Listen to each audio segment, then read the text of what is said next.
Хорошо. Если мы рассматриваем вариант такой, что есть люди, у которых нет какой-то финансовой подушки, сумма дуранники, они хотят открыть бизнес. Скажу вам правду, без денег бизнес сегодня не откроешь.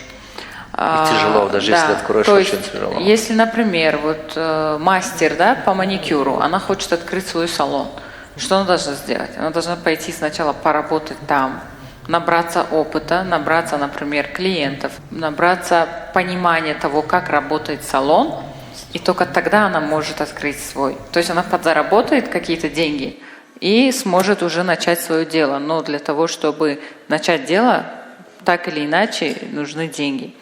Еще есть другой вариант. Если нет денег, можно привлечь инвесторов, создать определенный бизнес-план,